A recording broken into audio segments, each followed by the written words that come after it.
so it was something like Punktland or something.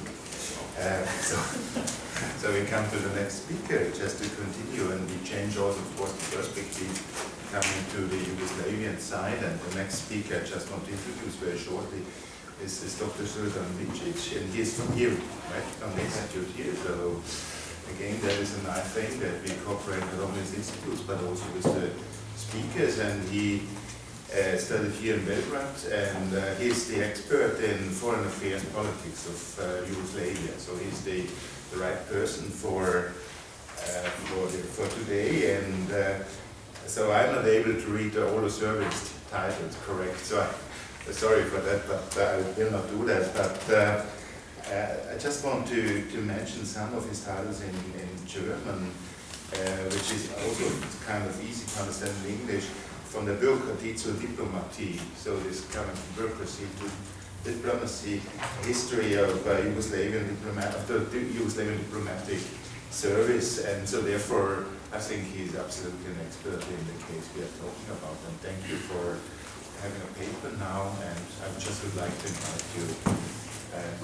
Sorry that I didn't read all of the publications. Young people are always very busy and very good, and so I should mention it. But thank you. Good morning. My today's topic will be Yugoslav policy toward Hungary and Romania from 1994 to 1933. Basically from the signing of the Pact of Friendship with Italy in January 1994 till the signing of the Pact for Reorganization of the Little Entente in February 1923. During the interwar period, Yugoslav foreign policy was for the most part divided into three directions. Western, which was aimed to counter Italian menace, to the southeastern, where the Balkan concept was implemented, and to the north, where the Danube concept was implemented. In relations with neighboring states, the Balkans was more significant to the Kingdom of Serbs, Croats, and Slovenes, and the Kingdom of Yugoslavia. In terms of protecting vital national interests, then it was the Danube region. The main goal was to prevent penetration of great powers' influence in the region and thereby preserving the Yugoslav primacy among the Balkan states. However, this did not mean that the Danubian policy were irrelevant. The security of the northern borders was an important factor for an active policy in the Balkan Peninsula. Also, there was more great powers competing to impose control over the Danube region than over the Balkans. Therefore, the Kingdom of the SES and Kingdom of Yugoslavia responded periodically on the northern borders, while diplomatic activities on in the southern and eastern directions were much more developed. The creation of the Yugoslav state was directly related to the dissolution of the Habsburg monarchy and had multiply intertwined interests with other successor states. The policy of the Kingdom of SES toward Hungary was based on the protection of the profits gained from the outcome of the First World War.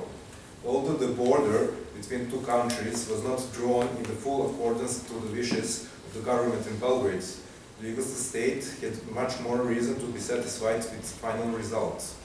As a direct consequence of the dissolution of Austro-Hungary, there was two main problems in Yugoslav-Hungarian relations: the potential restoration of the monarchy and the Hungarian irredentism. Initially, the Yugoslav services did not make clear distinction between the Habsburg legitimists and the Hungarian nationalists. At first, they were seen only as the variations of the same tendency to restore Hungary within pre-war borders. It was not until the second half of the 1920s when the Yugoslav services have started to understand differences between those two movements. On the other hand, Hungary, which was surrounded by three member states of the Little Entente, sought to relieve external pressure by occasional efforts to establish closer relations with one of them. Those attempts for rapprochements were not primarily motivated by a sincere pursuit of better bilateral relations, yet it was a tactic to acquire more time to rebuild its own strengths. Yugoslav relations with Romania, like those with Hungary, were developing in the direction of protection of mutual interests. Yugoslav-Romanian relations were based on a positive historical experience of a joint struggle for preservation of national identity within the Hungarian kingdom from 1890s, and were tempered with directly conflicting issues were regulated through the marriage of Yugoslav King Alexander with Romanian Princess Maria in 1922. Bilateral relations were further improved within the Little Entente. The Kingdom of SCS, the Kingdom of Romania and Czechoslovakia, the successor state of old empires, had one common goal in their foreign policies: to preserve all what they have acquired after the First World War. In that regard, the Little Entente was pursuing to prevent restoration of Habsburgs or revision of peace treaties as a means to preserve the status quo and peace in Central Europe. Nevertheless, there are still significant differences in national interests between three member states, since they were not ready to accept obligation of joint defense in case of military conflict with one of the great powers. Additional problem in Yugoslav-Romanian relations on bilateral level was the ambivalent attitudes toward Bulgaria. It could be well argued that in the first years of the Little Entente existence, Yugoslavia had better relations and greater confidence in Czechoslovakia than in Romania. The role and activities of France and Italy were of great importance for Yugoslav foreign policy in the Danube region. Since 1922, the Little Entente had established a policy of close cooperation with France in a wide range of international issues and followed it throughout the particular periods. On the other side, Yugoslav foreign policy was mostly concerned with Italian plan for expansion of sphere of influence or national borders in the southeastern Europe. For the Kingdom of SCS, cooperation with France and two other members of the Little Entente was equally important, as it was prevention of Italian plans to create its own bloc of the Danubian states. The Yugoslav policy toward Romania and Hungary had two common denominators: foiling revision of the results of the First World War and repulsing Italian plans for expansion. The first serious attempt to resolve those issues was the signing of the Yugoslav-Italian Pact of Friendship in January 1924, which aim was to facilitate the harmonization of foreign policies of two states in southeastern Europe and to provide a freedom of action for Kingdom of SCS in the Balkans and the Danube region. The PM, Nikola Pašić, used that opportunity and sought ways to pacify Hungarian policy toward Yugoslav states. Nevertheless, in 1924 and 1925, he could not achieve stated goals. Hungarian counter-offers were unacceptable, while two other state members of the Little Entente had little confidence in Yugoslav-Italian cooperation. That episode has highlighted one of the key problems of three-state alliance. None of its members intended to accept commitment in the case of war with one of the great powers, and did not have trust in individual rapprochement between the allies and one of the great powers. In mid-1920s, there was a mutual Yugoslav-Romanian distrust regarding relations with Italy and policies toward the USSR. The Kingdom of SCS have rejected the plan for establishing simultaneously diplomatic relations between the three members of the Little Entente and the USSR in 1924, and worked independently to establish bilateral Yugoslav-Soviet relations in late 1925 and early 1926. On the other hand, formation of General Alexandru Averescu's government in Romania caused a great distrust among Yugoslav statesmen in 1926 and 1927, since he was pursuing policy of rapprochement and cooperation with Italy in the Balkans and in the Danube region. From Yugoslav standpoint, implementation of promulgated policy was an imminent threat to stability and probable cause for dissolution of the Little Entente. Reservations toward Romania's loyalty have prompted the Foreign Minister Mićić to take the personal initiative in rapprochement and reconciliation with Hungary. His action was based on the assessed risk of the potential breakup of the Little Entente and the estimation of the Ministry of Foreign Affairs. There were no significant problems in bilateral Yugoslav-Hungarian relations. Foreign Minister was prepared to go so far as to offer minor border change in order to establish close relations with Hungary. His action was closely guarded secret, known only to the foreign minister and his deputy. Other close collaborators, the foreign minister, have learned details only after a few years. The fiasco of the action was instigated by an Italian intervention that revolved Hungary's foreign policy against seeking a compromise solution and reluctance of Yugoslav foreign policy to go all the way in regulating bilateral relations as long as the Little Entente existed. Change in Hungarian diplomatic action had a positive effect on Romanian stand, and possibility the Little Entente's dissolution was discarded by the Yugoslav Ministry of Foreign Affairs in May 1927. Newly appointed Foreign Minister Vojislav Marinković had somewhat different views than his predecessors. During the First World War, he came to the conclusion that in future natural alliances would be between Serbs and Romanians on one side, and Hungarians and Bulgarians on the other side. His policy in the Danube region was to strengthen the Little Entente as an international subject and Yugoslav position within alliance.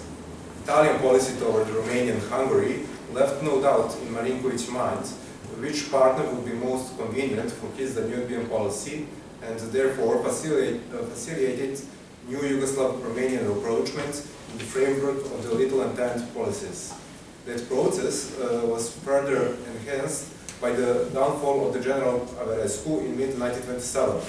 The change of government in Bucharest was estimated by Marinković as a turning point for reinstatement of Romanian foreign policy orientation, which have enabled re-establishment of Yugoslav-Romanian allied relations.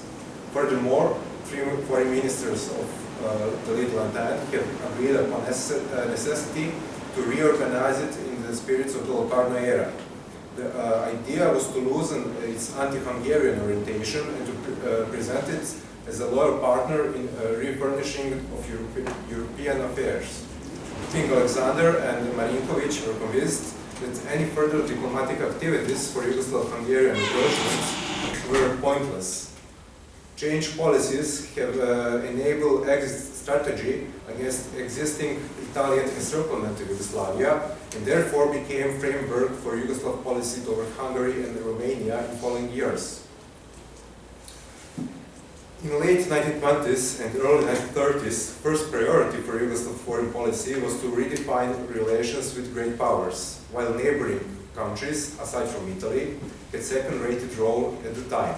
Marinkovic's policy in the Danube region was to strengthen national security through closer cooperation and stronger Yugoslav position in the Little Entente. Yet he was not too keen on setting new obligations toward possible conflicts with Germany or the USSR. His main agenda was to provide pacification of Hungarian revisionism and lessen Italian influence, while avoiding implementation of more active diplomatic actions in the region. Nevertheless, one important modification has started to emerge in the late 1920s and early 1930s. In 1928 and 1929, Yugoslav foreign policy in the framework of the Little Entente was still based on the close collaboration with Czechoslovakia and anticipation of future Romanian policies, which was evident during the St. Godard arms smuggling affair in 1927-1928. Change of internal policies in Yugoslavia and Romania during 1928-1930 had a strong impact on alterations between three allies. On the one hand, Tomasz Masaryk and Edvard Beneš were not contented with King Alexander's dictatorship, and modification of their foreign policy in 1929-1930 has only intensified already existing personal antagonism between Yugoslav and Czechoslovak statesmen. In the same period, the Yugoslav Foreign Service has gradually made positive survey of the Romanian foreign policy. In mid-1928, Marinković was convinced that under Nicolae Titulescu's first mandate as a foreign minister, Romania has finally reintroduced cooperation with the Little Entente as one of the main objectives in the international affairs. Titulescu and Gheorghe Mironescu have rejected further rapprochement with Italy, which was openly supported Hungarian revisionism. According to the Yugoslav plenipotentiary minister in Bucharest, Boško Čolakantić, only when the Romanians became aware of the volatility of Mussolini's policies, then they were ready to resume sincere cooperation with Yugoslavia. On the personal level, the return of Carol II to the Romanian throne in 1930 removed uncertainty in relations between Yugoslav and Romanian court, which has emerged during the Regency era, and empowered further cooperation between two countries, both on bilateral and multilateral level. Yugoslav's shifting of grounds within Little Entente did not have instant effect on policy toward Hungary. Already existing tendency to prevent Hungary's revisionist policy is further strengthened through political reorganization of three-state alliance during 1929-1932. From the Yugoslav point of view, the failure to normalize relations with Italy and the renewal of Mussolini's aggressive policies in 1932 only emphasized the need for pacification of Hungarian revisionism. Nevertheless, the stabilization of European affairs, instigated by the Great Depression since 1929, has some impact on Yugoslav policy toward northern neighbor. During the 1920s, Yugoslav statesmen were prepared for economic cooperation with Austria as a complement to existing collaboration with industrial Czechoslovakia and agrarian Yugoslavia and Romania within the Little Entente. The outbreak of the economic crisis forced the agrarian states of the Central and Eastern Europe to try to establish so-called agrarian bloc so that they could withstand the competition of the USSR and the USA. The idea was instigated in Budapest and was accepted in Belgrade not only as an instrument of economy, yet as an indirect channel for inducing the change of Hungarian foreign policy through financial circles. Close cooperation with the Hungarian and Romanian governments on the issue of the agrarian bloc formation have also had some influence on the above-mentioned Yugoslav shifting of ground within the Little Entente. Similar interest of industrial countries on the one side and agrarian states on the other created a deeper breach between two groups in times of the Great Depression. That division has also affected the relations between the three states within the Little Entente. Therefore, economic motives were as important as a political for the gradual change of Yugoslav affinity from Prague to Bucharest. Within that framework, idea of a possible Yugoslav-Romanian customs union has emerged as a basis for further economic cooperation in two areas: internal economic strengthening of the Little Entente and the creation of two blocks of agrarian and industrial states of the Central and Eastern Europe. It was not only designed as a means to prevent deeper breach between members of the Little Entente, yet it was a reaction to the plans of the four European powers which were keen to direct economic relations among states of the Danube region. From Yugoslav's standpoint, it was equally important to preserve cooperation with Romania and Czechoslovakia, as it was to prevent great powers' interference in relations with Hungary and Austria. Stipulation for improving Yugoslav-Hungarian economy relations did not have any impact on political relations on bilateral level. Revisionism and reintroduced activities for Habsburg restoration in Hungary in 1930-1931 were potential menaces which Yugoslav government could not ignore. The issue of restoration was all the more important as Romania was avoiding to acknowledge previously accepted commitments in that matter, thus raising the question whether the alterations of Danubian concept in Yugoslav foreign policy would guarantee defense of national interests on northern borders. During 1931, it turned out that cooperation within the Little Entente was possible only in the sphere of military issues. The new stimulus for internal reinforcing of the Little Entente was a direct reaction to the plans of the great powers to establish political and economic dominance in the Danube region.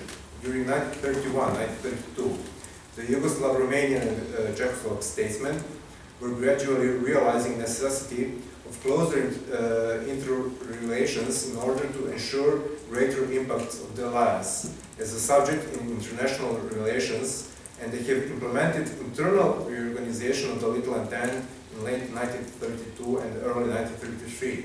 The harmonization of foreign policies of three member states has led to a resumption of joint strategy toward Hungary. Therefore, Yugoslavia had a uniform policy towards Romania and Hungary in the following years, until new challenges have aroused from the Italian and German pressure on the Danube region. Conclusions: Yugoslav policy toward Hungary and Romania from 1924 until 1933 was defined in the framework of relations within the Little Entente and with Italy. Relations with Hungary were in that particular period defined by the results of the First World War and the international order established at the Peace Conference in Paris. Exceptions were two Yugoslav initiatives for closer collaboration at bilateral level, which were directly stipulated by the Yugoslav-Italian Pact of Friendship in 1924 and 1925, and as a reaction to pro-Italian policy of General Averesco's government in 1926 and 1927. To some extent, general changes in European political and economic affairs can indirect impact on Yugoslav policy towards Hungary through alterations of the Little Entente policy and the internal relations. Unlike the Hungarian case, Yugoslav policy toward Romania was significantly changed at the turn of the 1920s and 1930s.